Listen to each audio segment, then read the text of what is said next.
And it is the United Motorsports moment of the night is definitely the Jett Lawrence and Justin Barcia collision, race 3.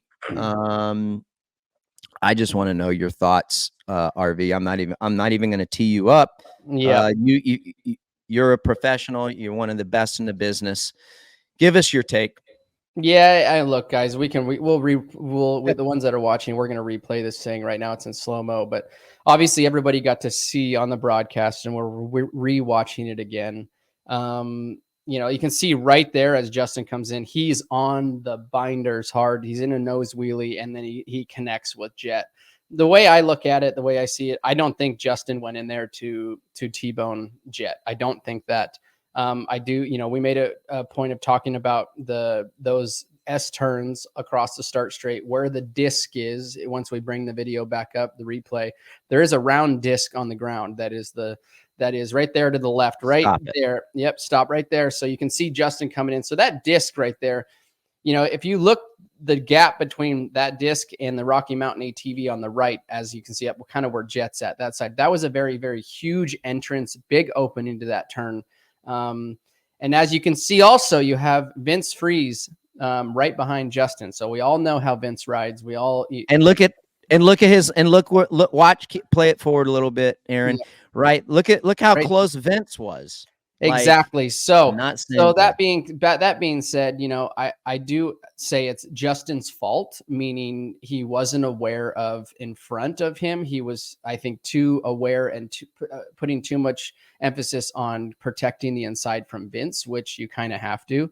But the speeds these riders are going, that's where the awareness comes in. And I'll be honest, I don't know. Justin isn't probably the most aware rider out there. He seems to get himself into a lot of these sort of issues. But that being said, I don't think he was doing that. I know he wasn't doing that on purpose. He wasn't. T-bone Jett. It was a racing incident. But in a scenario like that, first lap, you have to be able to know everything that's around you. So it was a bad combination, and it worked out to be the perfect storm, and catching Jett in a T-bone. Let me ask you this: do you put any fault or blame on Jett? Okay, so I do think that as Jett coming into that turn too, being more of aware of who's behind you, how close they are behind you, especially on those first laps. So that's why I said it's really nobody's fault. I think that Jett being as talented and being able to move and put that motorcycle wherever he wants and being able to turn down super tight like he did, Justin wasn't aware of that, So yes, I think he could have held it up a little bit more and dropped in behind Hunter and been able to come out and probably avoided that. So it was a perfect storm, to be honest. It was really nobody's fault. They both should have been more aware of their surroundings. Yeah. For the record, so it was super uncomfortable. I felt really bad for Justin Barcia. We were talking about this before we got going on the show and we hit record. But I was telling RV and our production crew, I flew home. I was on the same flight as Barcia, and we happened, like the seating assignment, we sat next to each other. And at the same time, all of the factory HRC Honda team was on our flight, basically surrounding us as well, which it was no skin, like it makes no difference to me. I'm not racing, but I felt bad for you could cut Justin. The air on the plane with a butter knife. Yeah, oh, dude, it was thick. It was definitely thick. But so I had a nice conversation with Justin, and I really didn't like ask him why, because he was already getting beat up. When I was walking to the gate in the airport, he was already, I could hear him explaining himself and the situation and what happened. And it's probably the last thing that he wanted to do. And by this time, he's probably already explained it a million times. But I think he went to, he told Jett, this isn't verbatim, I'm just giving you guys cliff notes, that hey, he apologized. He in no way, shape, or form meant to do that, and that he was trying to block Vince, exactly like what you said there, RV, and that yeah, he was sick to his stomach. He went over to the Honda rig, tried to apologize, went to the AMA straight after the race too, and like say, hey, dude, that was a complete accident. And dude, he was affected by it. You could tell he's just. I felt in a way, I felt bad for him because he knew he was going to probably get hammered, by the keyboard warriors, and yeah, he was super sorry. He's like, and it was me. I've been trying to be better about this stuff this year. And I think that he has been. Has there been times where he's gone bam bam on some people? Of course he has. But overall, I do feel like he's been better and has made less aggressive moves. I stand by what I say there. Yep. So it sucks. I want to roll that tape again. And I just want to share this for the people who tune into Title 24, and we're going to get what you say on this as well. Aaron, roll that tape and freeze it right where we were right there. Freeze it. Okay. Yep. So we're watching this, and Ryan, like you said, that disc on the inside, that's like the track marker. You have to go around that disc and look at how wide that corner entry is right there. So automatically, these guys are going to take a wide entry for the most part, especially if you're solo, to turn down. Don't turn it just yet. Don't hit play just yet. They'll turn down automatically because they take a wider exit, right? Wider entry. Nothing wrong with that. In all reality, if that disc is moved to our right as we're looking at the screen, it changes the complexity and the apex of this corner and the entry completely. I think that it definitely is more to the left than what it needs to be, but these guys are racers. They need to be aware of, where the markers are at and adjust their lines accordingly. But I'm going to make a case for Justin Barcia here. And I just want you guys to hear me out with an open mind. If you're Justin Barcia, when you see this right here, you're thinking, okay, I'm blocking Vince. We know what Vince is capable of doing and what he has a history of doing. I'm going to block him. And it's early in the race, and there's no way that Jett is going to turn down because it's so early in the race.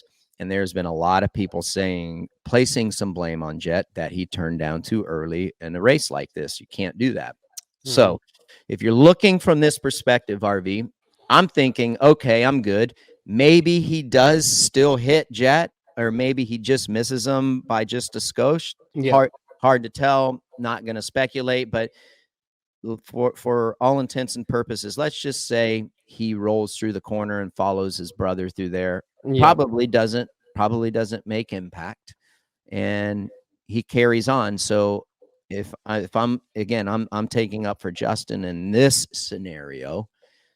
You're thinking everything's good. What do you see from this angle? I think, like you said, if number one, if that disc would have been moved over, say 12 to 14 inches, that's going to drastically change. It's not going to change Jett's trajectory and entry of the turn because Jett opened it up, but it's going to move Justin over that 12 to 14, inches, 2 feet potentially, depending on where that disc is moved to the right. Now it's not. This disc has been out there. They rode practice. That's where it's been set. It's been there for the day. So everybody should have known it. They already knew how open that turn was.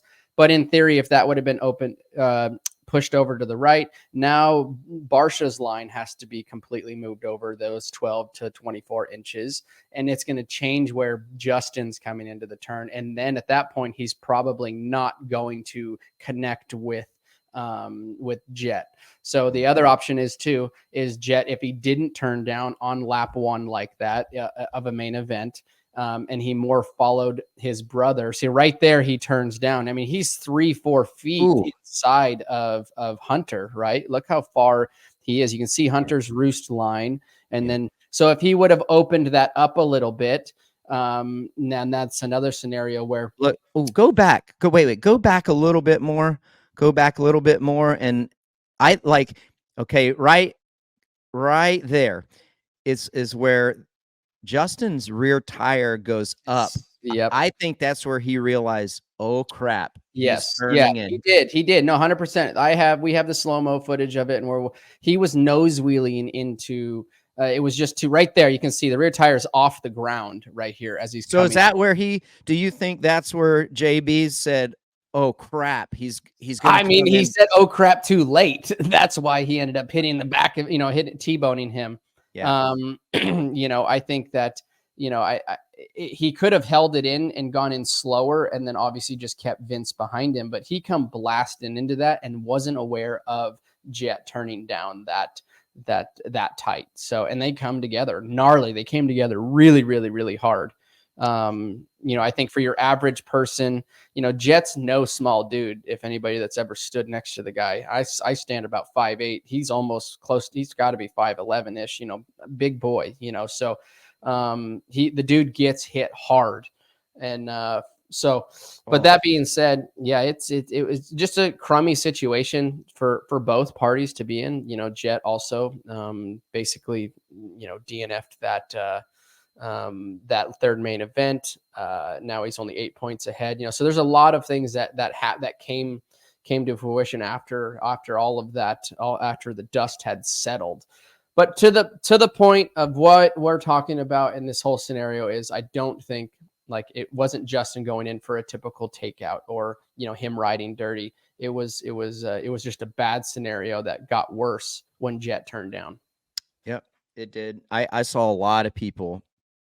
I mean, a lot of people saying, and I got some texts from a couple riders saying, I think Jett turned in a little too early in the race. And definitely you have to be mindful of that for sure. You know that, RV.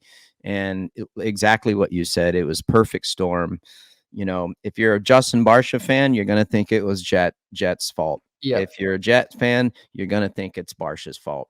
And I can tell you this much, that Barcia is super bummed and he's upset about it. You could see it. He was emotional about it. I mean, he wasn't crying or anything in the airplane, but dude, he was bummed, and he's meaningful when he's saying, I didn't mean to do it. And I believe him. Well, so yeah, it was perfect storm. At that speed too, like nobody goes in to hit somebody at that speed, no matter who. I don't care who you are. If you're Tyler Evans, if you're Justin Barcia, if you're Mike LaRocco, any of those guys that rode like that in the past, or currently, riding tough and riding hard and coming in and giving somebody the elbow grease. Justin's famous for that, and he's good at it. But that right there wasn't one of those scenarios. Hi, folks. Lee Diffie from NBC Sports here. If you truly enjoyed what you just watched, you can get more news, interviews, and highlights by subscribing to the Motorsports on NBC YouTube page. You can get it all, so go for it.